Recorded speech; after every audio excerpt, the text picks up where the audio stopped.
America से बढ़ते तनाव के बीच चीन के साथ भारत का रुख थोड़ा नरम होता जा रहा है। जी हां, लंबे वक्त के तनाव और 2020 की सीमा झड़पों के बाद चीन ने भारत के लिए यूरिया निर्यात पर लगी पाबंदियों में ढील दी है। माना जा रहा कि ये सिर्फ व्यापारिक फैसला नहीं बल्कि बदलते राजनयिक समीकरणों का संकेत है। चीन से अब भारत को करीब 3 लाख टन यूरिया भेजा जाएगा, जो न सिर्फ भारत के किसानों के लिए राहत है बल्कि वैश्विक सप्लाई चेन में भी संतुलन ला सकता है।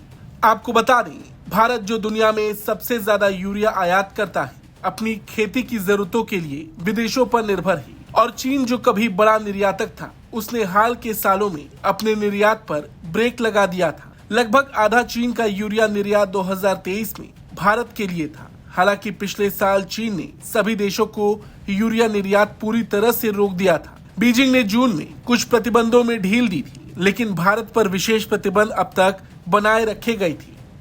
फिलहाल व्यापार का स्तर सीमित है, लेकिन इसमें काफी विस्तार की संभावना है, जिससे वैश्विक आपूर्ति संकट को कम किया जा सकता है और बढ़ी हुई कीमतों पर नियंत्रण पाया जा सकता है। भारत के यूरिया आयात में लगभग 20% की गिरावट दर्ज की गई, जो 31 मार्च को समाप्त हुई।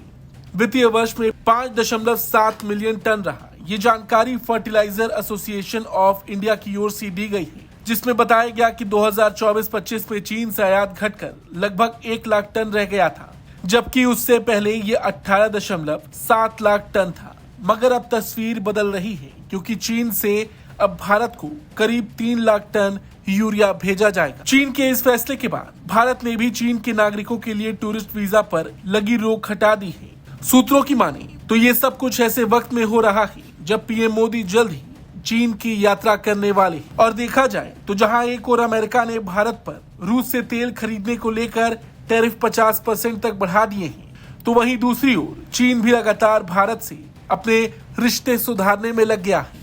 कभी एक दूसरे के खिलाफ खड़े ये दो पड़ोसी अब एक नई कूटनीतिक दोस्ती की ओर बढ़ते नजर आ रहे हैं। व्यापार की इस नई गर्माहट से न केवल भारत के किसानों को राहत मिलेगी, बल्कि ये संकेत भी मिलेगा कि एशिया की राजनीति में नए समीकरण बन रहे हैं। इस खबर को लेकर आपका क्या कुछ कहना है, कमेंट करके जरूर बताएं। ब्यूरो रिपोर्ट, भारत तक।